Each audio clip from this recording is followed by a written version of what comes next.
You know, there's a very ancient idea that runs through almost every spiritual tradition, and that is the idea of the chosen one, the elect, the person who has been singled out by fate or by the divine for a particular destiny. And one of the most consistent characteristics of such individuals throughout history is their profound aloneness. Not loneliness, mind you, that's something quite different, but aloneness, solitude, a kind of apartness from the ordinary stream of human life. Now, I want to explore why this is so, because it touches on something very deep about the nature of spiritual awakening and the path of consciousness. And I want to be very clear from the start. When I speak of a chosen man, I'm not talking about someone who is better than others, or more deserving, or specially favored by some cosmic authority. That would be a completely egoistic interpretation. What I'm talking about is someone who has been chosen by life itself, by existence, by the universe, or however you want to put it, to wake up, to see through the game, to understand what most people never understand. And the question is, why must such a person walk alone? Why can't they have the companionship, the sense of belonging, the comfort of being part of the crowd that most people enjoy? What is it about spiritual realization that necessitates this solitary journey? Let me begin by saying that the spiritually chosen individual has a different relationship with reality than most people do. Most people experience life through a thick filter of concepts, beliefs, conditioning, and psychological needs. They see the world not as it is, but as their minds tell them it is. They live in a kind of trance, a consensus hallucination that we call normal consciousness. The chosen one, on the other hand, has somehow broken through this trance, perhaps through suffering, perhaps through grace, perhaps through years of spiritual practice. It doesn't matter how. What matters is that they now perceive reality more directly, with less mediation from the conceptual mind. And this creates an unbridgeable gap between them and those who are still living in the trance. Imagine trying to describe color to someone who has been blind from birth. You can use all the words you want, red, blue, green, but they will never truly understand what you're talking about because they lack the direct experience. In the same way, the spiritually awakened person has experiences, perceptions, understandings that simply cannot be communicated to those who haven't had them. And so they walk alone, not because they want to be superior or separate, but because there's literally no one who can fully understand what they're experiencing. Now, this aloneness begins even before full awakening. The moment someone starts to question the fundamental assumptions of their culture, their religion, their society, that moment, they step out of the crowd. They become dangerous because they're no longer predictable, no longer controllable through the usual means. The crowd senses this and begins to distance itself from them, or tries to pull them back into conformity. I remember speaking with a young man once who had been raised in a very strict religious tradition. He began to have doubts, to ask questions that his community considered heretical. And he said to me, "Alan, I feel like I'm dying. Everyone I've known my whole life is pulling away from me. My family looks at me like I'm a stranger. My friends don't know what to say to me anymore."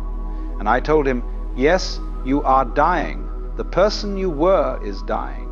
And that death is necessary for what you're becoming. But I won't lie to you, it's a lonely death because you must die alone." This is the first reason why the spiritually chosen walk alone. They're undergoing a transformation that others cannot follow them through. It's like the metamorphosis of a caterpillar into a butterfly. The caterpillar must go into the chrysalis alone. No other caterpillar can accompany it. And during that time of transformation, it's neither caterpillar nor butterfly. It's in between, in a kind of liminal space that is profoundly isolating. But there's a deeper reason still. The spiritually chosen individual has discovered something that most people spend their entire lives avoiding, that the separate self, the ego, is an illusion. Now, this is not just an intellectual understanding. It's a direct perception, a lived reality. They have seen through the fiction of being a separate entity, isolated inside a bag of skin, cut off from the rest of existence. And once you've seen this, once you've realized that what you are is not this little ego, but the vast consciousness in which everything appears, you can't relate to people in the same way anymore. Most human relationships are based on two egos, interacting, negotiating, competing, cooperating. But if you no longer identify primarily as an ego, if you've seen through that whole game, then conventional relationship becomes very difficult. This doesn't mean the awakened person becomes cold or indifferent. Quite the opposite. They often become more loving, more compassionate, more present. But the basis of their relating is different. They're not relating ego to ego. They're relating from that deeper dimension, from consciousness itself, from what some traditions call the self with a capital S. And most people don't know how to meet someone at that level. They are so identified with their personality, their story, their psychological needs and fears, that they can only relate to others who are playing the same game. When they encounter someone who isn't playing, who has stepped out of the game while still appearing to be in it, they become confused, uncomfortable, sometimes hostile. The chosen one must walk alone, because they're operating from a different dimension of being than most people. It's as if everyone else is living on a flat plane, and they've discovered that there's a vertical dimension, a depth, that most people are completely unaware of. They can still move on the horizontal plane with others, they can have conversations, do their work, participate in society, but their center of gravity is elsewhere in that vertical dimension that others cannot see. There's also the matter of values and priorities. The spiritually awakened person has seen through the goals that most people are pursuing. Wealth, status, security, pleasure, achievement, these things that drive most human behavior are recognized as empty, as incapable of providing the fulfillment that people seek from them. Not that the awakened person necessarily rejects these things or lives in poverty and isolation, but they're not fooled by them. They're not hypnotized by the carrot that society dangles in front of everyone. And when you're not chasing what everyone else is chasing, when you're not competing in the same race, when you're not measuring yourself by the same standards, you naturally find yourself alone. Because the whole structure of society, the whole mechanism of social interaction is built around these shared pursuits, these common goals. When you step out of that framework, you step out of the social world in a very fundamental way. I've observed this in my own life. I've known many people over the years, had many acquaintances, participated in many social circles, but there's always been a quality of aloneness, of not quite fitting in, of being present but somehow apart. Not because I'm trying to be special or different, but because I simply can't take seriously the things that others take seriously. The dramas that consume most people's attention, who's up and who's down, who said what about whom, which politician or celebrity is doing, what these things strike me as fundamentally unimportant, like children arguing over toys. Now, this might sound arrogant, as if I'm claiming to be above such concerns, but it's not arrogance, it's simply a different perspective, a different level of seeing. It's like an adult watching children play. The adult doesn't think they're better than the children, but they can't quite enter into the drama of the game with the same intensity because they've outgrown it. They see it for what it is, a game, a temporary amusement, not the ultimate reality that the children take it to be. The spiritually chosen person has outgrown the collective game that humanity plays, the game of separation, competition, accumulation, and achievement. And so they walk alone, not in bitterness or superiority, but simply because they're no longer playing. But here's something very important to understand. This aloneness is not isolation. The awakened person often feels more connected to existence, to nature, to the cosmos, to other beings at a deep level than they ever did when they were part of the crowd.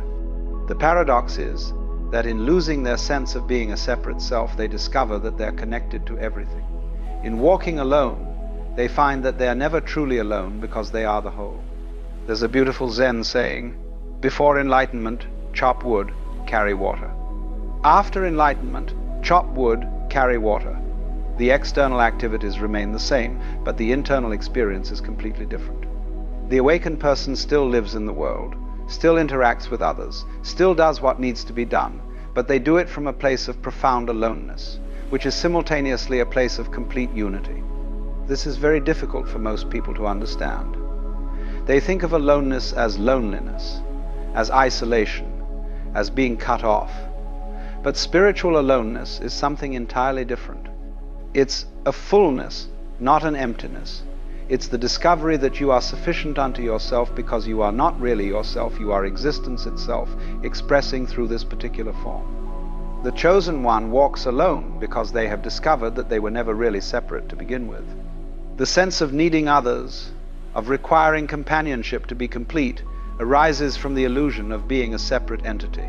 When that illusion dissolves, when you realize your fundamental unity with all that is, the desperate need for relationship dissolves too. Not that relationships disappear or become unimportant, but they're no longer driven by that anxious neediness, that fear of being alone that drives so much human behavior. And this changes the quality of relationship entirely. When you're complete in yourself, when your center is within you rather than in others' approval or companionship, you can meet others without agenda, without need, without the unconscious manipulation that characterizes most human interaction. You can love without attachment, engage without dependency, participate without losing yourself. But again, this is rare. Most people are incomplete in themselves, desperately seeking completion through others, through achievements, through acquisitions. And when they encounter someone who is complete, who isn't seeking anything, who isn't playing the game of neediness and fulfillment, they don't know what to do with them. Such a person is useless to the ego's project, and so the ego dismisses them, avoids them, or tries to normalize them, to pull them back into the game. The spiritually chosen person accepts this. They understand that they will walk alone, that they cannot force others to understand what they've realized, that they cannot drag anyone into the kingdom who isn't ready to enter. And so they walk their path, alone but not lonely, solitary but not isolated, apart but profoundly connected to all that is. There's also the matter of destiny, of calling. The chosen one has a work to do, a message to deliver, a function to fulfill that others cannot fulfill for them. This work often requires solitude, requires stepping away from the conventional world, requires a kind of dedication that doesn't allow for the normal comforts of social belonging. Think of the prophets in the wilderness, the monks in their caves, the philosophers in their solitary contemplations. These weren't people who chose isolation because they hated humanity. They chose it because they had something to discover, something to understand, something to bring back to humanity. And that discovery required aloneness, required silence, required stepping away from the noise and distraction of ordinary social life. The chosen one is often working on something, not necessarily a book or a teaching or a public work, but an internal work, a transformation, an understanding that requires all their attention, all their energy. And this work is incompatible with the demands of normal social life, with its expectations, its distractions, its constant call to return to the consensus reality.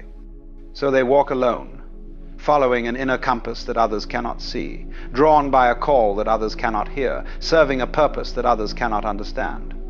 And they do this not because they want to be special or different, but because they have no choice.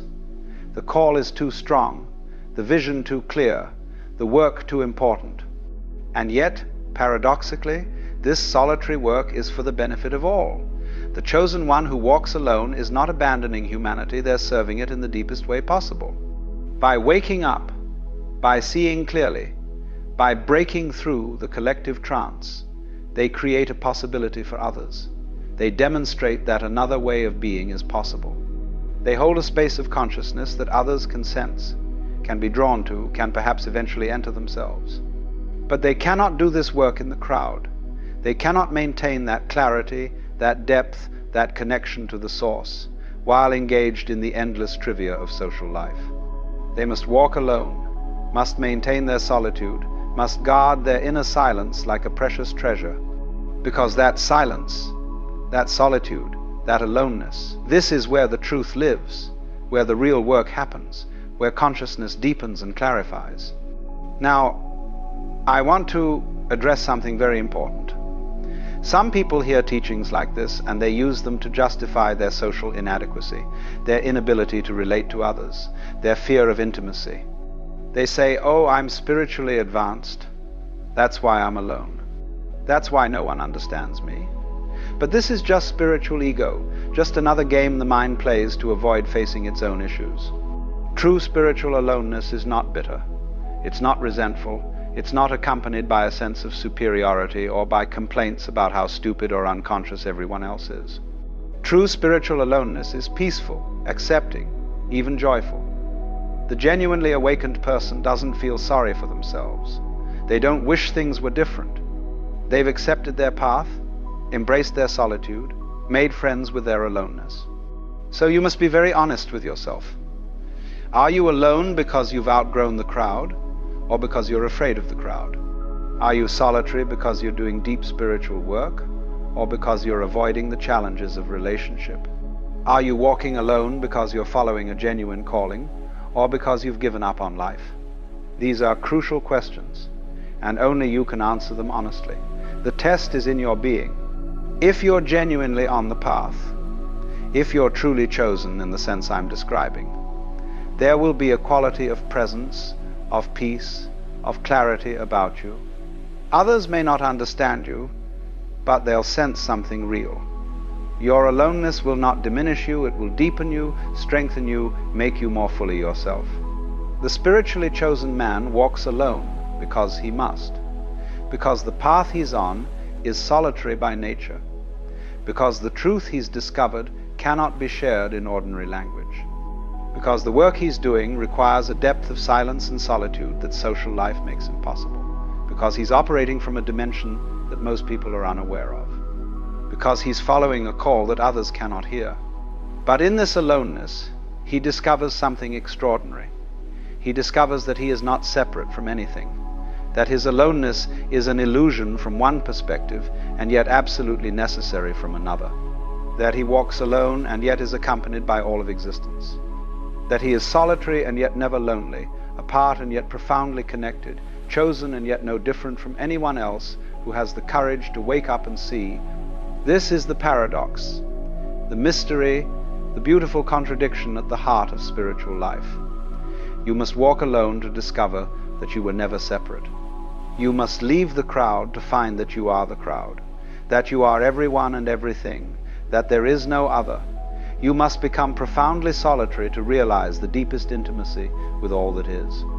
And so the chosen one walks, alone but whole, solitary but complete, apart but united with all, following the pathless path that only he can walk, serving the truth that only he can serve in his particular way, being the light that only he can be, not because he's special, but because everyone is special, not because he's chosen above others, but because everyone is chosen who chooses to wake up, not because his path is better, but because it's his path, the one that existence has laid out for him, the one he must walk alone.